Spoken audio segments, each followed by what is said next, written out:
So you came here to find out how the Pixel 9 Pro is holding up.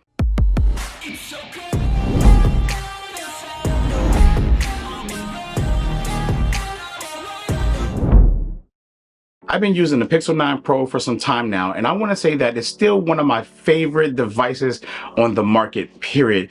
The design of it, the feel of it, just the performance, just everything overall has been totally solid with this. And I'm going to go into a little bit more depth about a few things just to tell you about my experience, just to give you that update if it's still worth getting this or waiting to the next generation. Now, in classic tech fashion, people will always tell you that it's worth waiting for the next generation because it's always going to be better. If it's not better, then we have problems. The next generation is always supposed to be better, but if you keep on waiting, you're going to be waiting forever. That's also another term that we use in the tech world, and it's really a true statement. So whether or not you should get this now, or should you keep on going down that downslope of waiting and waiting and waiting for the perfect Pixel or the perfect phone, which will really never come. There's always going to be some type of compromises with these devices, and that includes every other OEM out here as well. I want to say that if you do not own a Pixel, if you do own a Pixel and you don't own this Pixel, I would say, yes, it is worth upgrading, but not if you have the Pixel 8 Pro. I feel like this is too close to the Pixel 8 Pro, and for you, a lot of these upgrades may not warrant a upgrade for you because of that. But somebody who's on a much older Pixel, I think that this is the Pixel to actually start off with. This is the one that you should definitely get, and this will be a slight game changer for you in the performance department, the camera department, the feel, the quality of life changes that they made that we asked for. All the other generations, even the cooling in here is one of those big things, and that might be a big thing for you if you're on the 8 Pro. Cooling might be warrant enough for an upgrade because you might have a Pixel 8 Pro and you might be having those heating issues, but you get this, you're pretty much set. The heat issues are non-existent, at least in my usage. So I'm going to talk about a few things that I actually love about it as well. And one of those things is the camera. The camera quality is not really too far from the Pixel 8 Pro. And in fact, I think it's almost exactly the same besides some updated lenses and stuff like that and some other stuff under the hood. But overall, the end result when you take the photos is going to be almost a close to one-to-one with these cameras besides slight color processing and stuff like that. I noticed that the colors in this is a little bit more natural now compared to the naturalness of the 8 Pro, because that looked natural too, but I think they toned down a little bit more. So Google is fine-tuning the camera a little bit more each year, but I'm still upset that there was no major upgrades to this camera. I'm still waiting for like that 1-inch sensor to hit the US in one of these phones, and really I wanted to hit this phone first, but I doubt they're going to be the first ones to do it. You know, I hope I eat my words one day. But you already know how much I love these cameras on the Pixels and stuff like that. So hopefully that's a thing. And the other thing I want to talk about is the screen brightness. Another thing that the 8 Pro didn't have a problem with, but this one just kind of like supersedes it and stuff like that.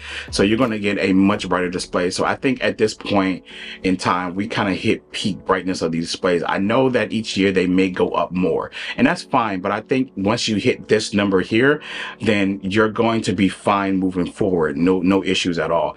And I mean, unless the sun gets brighter and something like that, I don't know, then we got to keep on making these things as bright as possible until they burn our hands maybe. But yeah, I think that the screen brightness is another reason, as well as the fingerprint reader. I mean, we went from a, what was it, a optical one to a ultrasonic, and I'm just so happy that that move was like the move. Now we just got to get them to give us that LiDAR type face unlock back, and we just like in the money at that point. You know, we just need that unlocking at night, because I mean, to be honest with you, I normally turn my face unlock off a lot because I don't want the phone to try to find my face first and then it fails and then I got to use my fingerprint in the first place anyways. So therefore I just kind of like turn it off and just use my fingerprint. But thank goodness Google listened to us and gave us that ultrasonic fingerprint, because this is light years better than what we had before.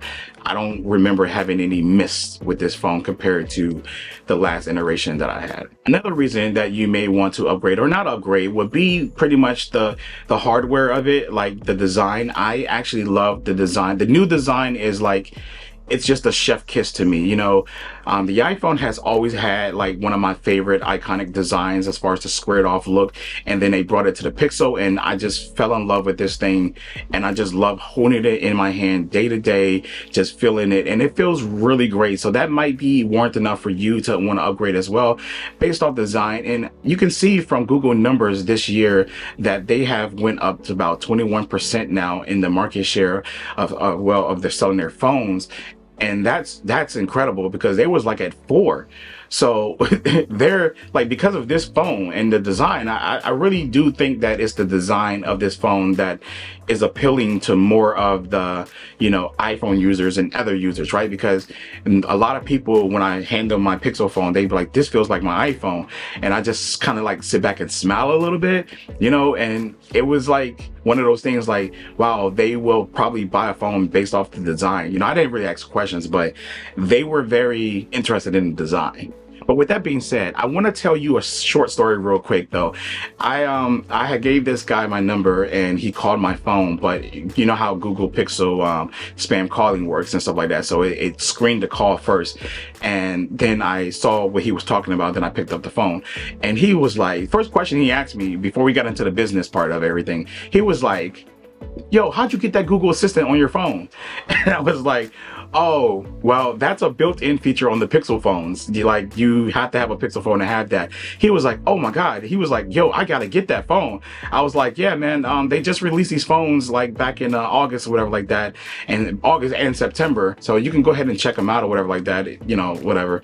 And I was like, make sure it's the 9 series though. Look for the 9 series. He was like, okay, thank you. He was like, yeah, I gotta get that. I didn't ask him what he had. I don't know if he had an iPhone or Samsung, but I mean, that's the only other 2 options, right? But I didn't ask him. I just kind of like went on with the conversation. But I thought it was an interesting story because, a lot of people don't run into my Google Assistants a lot. More of the spam people do. So people are interested when they hear themselves talking to it like an AI that's like saying, hey, I'm his Google Assistant and blah, blah, blah, blah, blah. So pretty cool thing. Love that about Google phones. The next thing I want to talk about is probably like the performance of this device. I know that I'm not going to get too deep in these benchmarks. You already know I hate that crap, right? So the performance to me feels a lot smoother. Like it feels better than the Pixel 8 Pro or any other Pixel under that, but it's still Pixel good, smooth performance, right? Animations, everything else, smoothness and all that, no lags and all that stuff like that. Well, some people say lags, but for me, no lags, right? No stutters every so often, but like lags consistently throughout the day, that's ridiculous. I don't remember owning a Pixel that ever did that. So sometimes I'll be saying cap to people who be like, my jank is a laggy mess. I'm like, come on, bro. A Pixel being a laggy mess, listen, I believe you, but don't believe you, right? I'm gonna tell you that I believe you, but in my mind, in the back of my mind, I'm like, I think they're just lying because they don't like the Pixel phone. And that's fine, because a lot of people don't like something, they just make up these fabricated stuff or whatever. But having a Pixel like just laggy, unusable, because that's the term they like to use, unusable, is insane to me. I don't think that's a thing. I really don't. But if it is, I believe your truth. Now, another thing would be like the charging speeds and battery efficiency. I want to be totally honest with you. The charging speeds are not that much faster. I think this gets up to like 37 on the XL, and then the regular 9 is like still 27 or whatever. So, that would probably disappoint a lot of people. 37, it's there, but not quite there. I mean, 45 would be a good base for Google to start. I'm not asking for 65 or 102 or 150, but 45 would be a good base, and then we can slowly move up from there. Like, just get your pixels to 45 and let's build from there. Like, get away from this 27 or whatever. But I want to say that the battery life and battery efficiency is so much better now on the current Pixels. I honestly, it's the truth, man. I've been getting, like I told you, in my testing, when I've been like power using this phone daily, I was getting like 10 to 14 hours screen on time. It was insanely crazy how much screen on time I was getting around that time. Now that I don't extremely use the phone as hardcore as much anymore, so I'm hovering around like, I'll say 8 to like maybe 10 right now. That's where I'm in between. So I normally hit 8, but you know, sometimes just 8 and sometimes a little over, close to 10 or whatever like that. That's where I'm hovering at now in my regular data usage. But when I was doing it like hardcore, like literally hardcore, a lot of videos, a lot of social media, just strolling, mindless looking at this, reading and all stuff like that. Yeah, those numbers, they climbed up there and that battery held up strong. So I want to say battery efficiency is so much better, but that's for me. So overall, in my usage of this phone in the past few months is that it's a great phone, and I will recommend people do upgrade to it. To be honest with you, I feel like you know how when a company makes a product and they keep making a product and it gets good finally. I think this is that moment. This is Google's finally moment, where they finally made something to build from, right? Every Pixel before this was like a test. It was like a project. It was like they're trying to work things out. This right here, this current Pixel 9 series right here is the base. This is the first. This should be like the first of a new era for them. Like, you know, like the iPhone 10, right? That started the new design and stuff. This is where Google's at now. This is their era. This is where it starts. So now they take this device and they build this device and make it better, you know, as far as performance, as far as camera, as far as chip, as far as heating, as far as battery life, just everything. Just build from this, because this is a good base. This is a good starting point. The Pixel 1, good phone, loved it. Pixel 2, 3, 4, 5, 6, XL, 4XL, you know, all the Pixels, 6, 7, 8, all of those. I love them, enjoyed them. But this is where they start over. This is it. So if you're interested, I definitely recommend it. Anyways, this is Del One Digital, and I'll catch you in the next video. Peace.